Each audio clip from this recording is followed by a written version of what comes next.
What's up, guys, and welcome back to Bolt Action Ballistics. Today we're out here with another bullet test with the water jugs. We recently did a 6.5 Creedmoor, a heavy bullet test with some water jugs, 160 grain bullet, and we got some pretty awesome results on that. So today I thought we would test out 308 220 grain bullets on some water jugs and just see what kind of results we can get. Yeah, I know there's a lot of you that might think 220 grain bullet is way too heavy for the 308. But I have two 308s. I love 308. I'm a 308 person. And my one 308 is set up for the lighter bullets, the 110 to 120, 130 grain bullets. And right here's my Ruger American. This one here is set up for the heavier bullets, like the 150 grain, 165, and 180 grain bullets. But I thought we'd test out some heavier bullets and just see what kind of results we could get on a water jug test. I also do have the chronograph set up.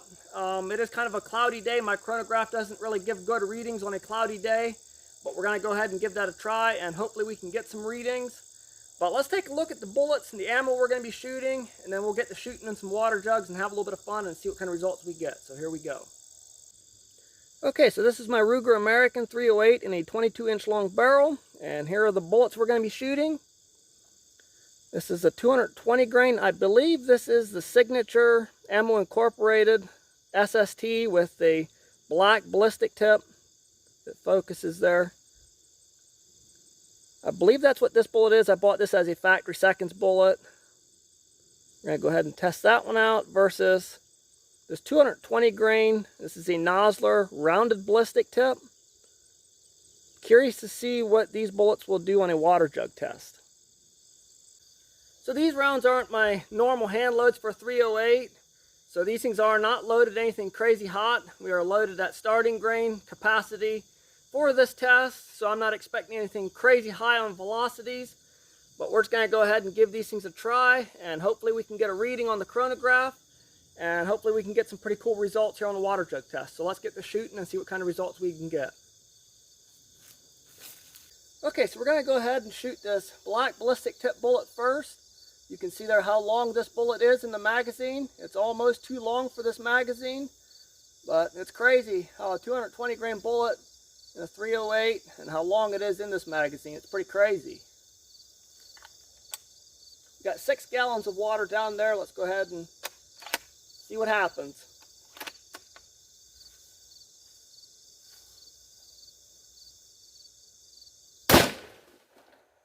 Wow, what a hit.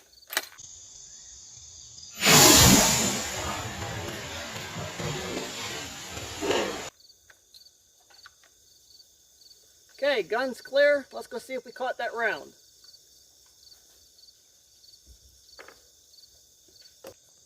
Okay, so velocity is 2,036 feet per second. Like I said, these loads weren't loaded anything crazy hot, but that is a little bit slower than what I was expecting to see, but I guess it is what it is. Let's go check out our bullet and see if we caught it. Okay, so out of 6 gallons of water here, it looks like we caught our bullet in number 4. And 5 and 6 are untouched. Let's take a look at this.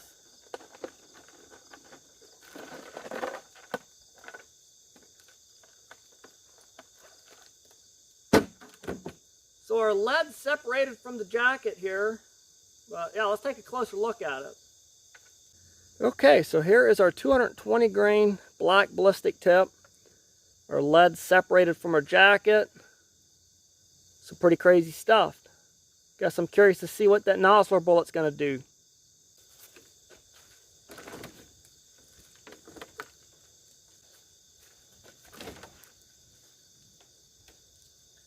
Okay, 6 more gallons of water. Let's go ahead and shoot that Nosler bullet. The 220 grain Nosler bullet fits a lot better in the magazine. Got a little bit more head space there. And it's because of the rounded ballistic tip gives it a little bit more room there to fit more in the magazine versus that first one we shot. I don't think you could fit 2 or 3 in the magazine. So yeah, something to keep in mind when you're loading heavier bullets. Will they fit in the magazine?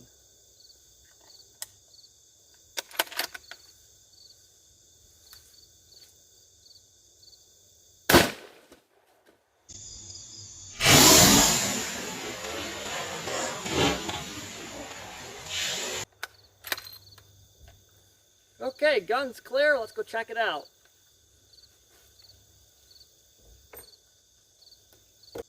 Okay, so our 220 grain Nosler bullet was a little bit slower. We are at 2,011 feet per second. Okay, so I found the jacket to the bullet laying on the ground. It's right here. And again, we are on jug number 4 with jug number 5 and 6 untouched. But we got the lead here in jug number 4.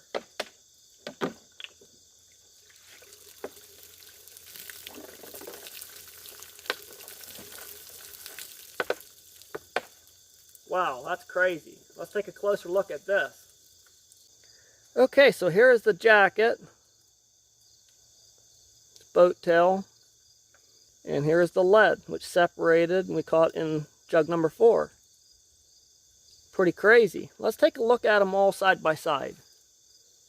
Okay, so looking at our bullets here, one thing I noticed, that the black ballistic tip bullet, I'm not 100% sure what this bullet is. I think it's the Ammo Incorporated signature ammo with the SST.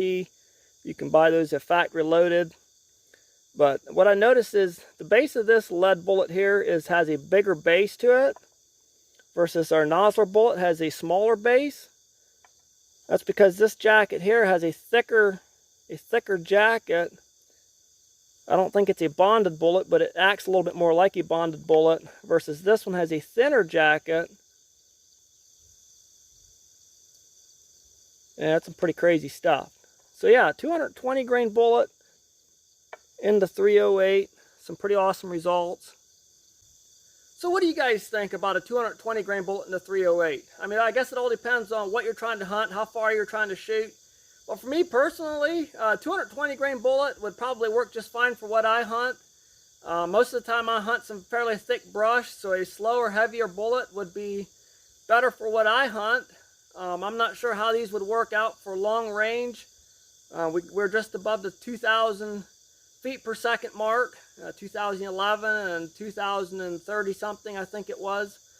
So yeah, it's not anything crazy fast, but if you're hunting some real thick brush, swampy areas, some areas like I hunt, that 220 grain bullet would be awesome in the 308 or even in the 30-06.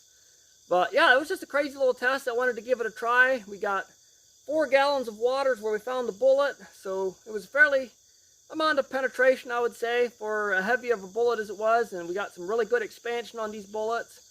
So yeah, awesome test. Thanks for watching. Don't forget to click that subscribe button, and we'll see you guys on the next one.